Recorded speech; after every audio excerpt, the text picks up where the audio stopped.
Bom dia. Vou continuar aqui na discussão de valuations muito altos, né? O empreendedor falou, poxa, no último vídeo você falou e me explicou por que levantar muito capital e com isso esticar o valuation é problemático para a empresa, entendi. Mas eu tenho uma outra forma de esticar o valuation da empresa, que é diminuir diluição. Isso é verdade, dá para você fazer isso. E aí ele pergunta quais são os problemas. E aí vamos tratar um pouquinho os problemas. Primeiro grande problema, né, é que ele torna mais binário o seu exit. O que eu quero dizer? Imagina que o seu investidor tem 20% da sua empresa. Né? Se ele tem 20% da sua empresa e é um fundo de 100 milhões de dólares, com um exit de 500 milhões de dólares, ele consegue retornar 100 milhões de dólares, ele está satisfeito, é um exit viável.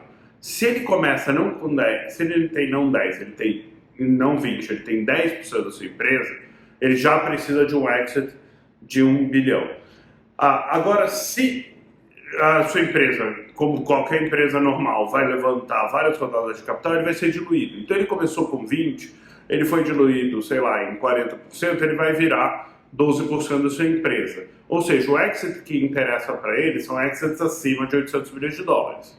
Se ele começou com 10, ele vai ter 6% da sua empresa. O exit que interessa para ele é o exit acima de 1,6 bilhões de dólares. Ou seja, por você começar com ele muito pequeno, né, 10 em vez de 20, você está eliminando do espectro de possible outcomes da sua empresa essa faixa entre 800 e 1 bilhão e 600 como resultados satisfatórios para o seu investidor. Então, você sim vai ter um investidor que vai te incentivar a ser mais agressivo no crescimento da empresa, porque afinal de contas esse cenário de meio de caminho não é satisfatório para ele.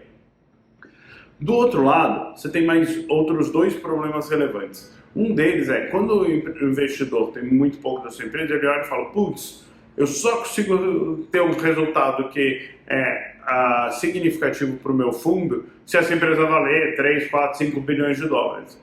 Aí ele vai falar, putz, a probabilidade dessa empresa valer 3, 4, 5 bi é pequena. E aí ele passa a não alocar tempo para você. E você acaba perdendo o suporte. Né? Eu vejo muito empreendedor querendo fazer potluck deal, né? O que a gente chama.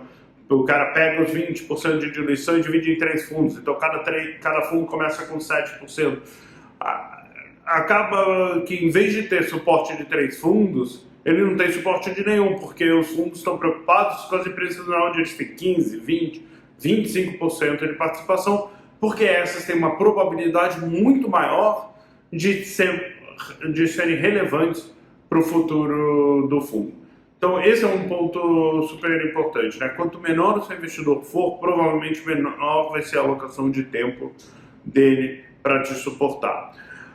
E o último ponto, né, ele acaba sendo mais curto-prazista, que é o próximo round.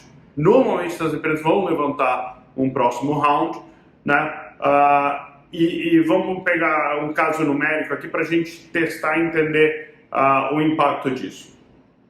Vamos assumir que o padrão de mercado seria, a empresa tem 2 milhões de ARR, vai levantar 10 vezes de múltiplo, 20 milhões de valuation, vai levantar 5, ela vai tomar 25% de diluição.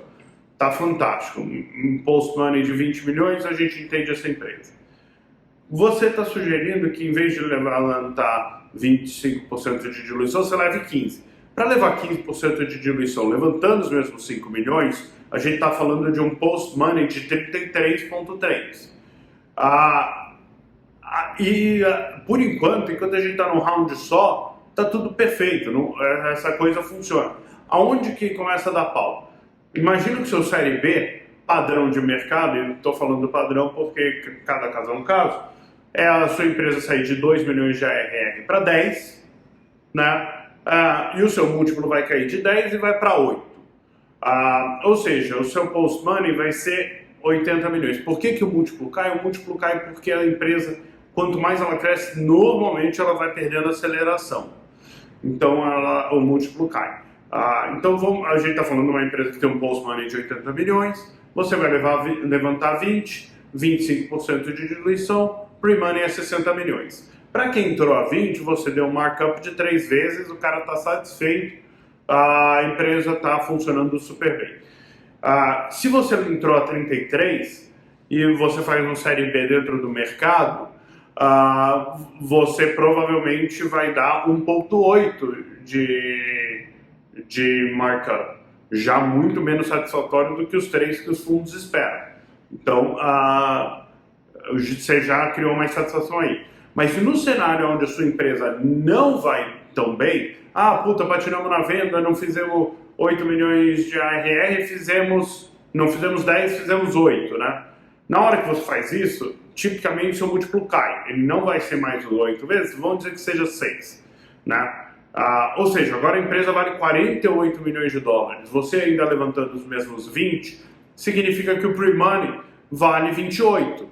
Para quem entrou a 20, não é o cenário dos sonhos, não é para que a gente investe, mas ainda é um deal que funciona. Porque é um up round, pequenininho, mas é um up round. Agora, se você entrou a 33, você vai ter um down round. E down rounds, como a gente já discutiu, é muito difícil de acontecer. Então não é só que você vai deixar o seu investidor insatisfeito, os seus funcionários insatisfeitos, a chance desse deal fechar é muito menor. Então você está sim adicionando mais risco na sua empresa. Não nos cenários onde a empresa está indo para cima e para a direita, esse não é o cenário problemático, mas nos cenários onde, a empresa não vai tão bem, o mercado dá uma ajustada que nem deu agora. E nesses dois cenários, por ter esticado o valuation no round anterior, você pode se ver sim numa situação de down round. E aí, down round não é simplesmente o ajuste de cap table, ele acaba impactando a chance do deal acontecer, então ele aumenta a probabilidade de morte da sua empresa. A chance de você corrigir, atrasamos aqui o processo de venda, não chegou em 10, chegou em 8, e depois ter a chance de corrigir isso no futuro e recuperar a trajetória ideal, ela acaba simplesmente porque virou um down round e a chance do down round se materializar é muito menor. Então são esses 3 grandes pontos, né? Primeiro, você tira os resultados menores do espectro de sucesso da empresa. Você provavelmente vai ter menos atenção dos fundos que estão investindo porque as participações deles não são relevantes. E principalmente, no próximo round, você aumenta a chance de a empresa não indo super bem ou o mercado não indo super bem, você se vê encarando um down round que pode efetivamente matar a sua empresa. Espero que ajude. Se tiver comentários, manda aqui embaixo, vamos conversando. Valeu!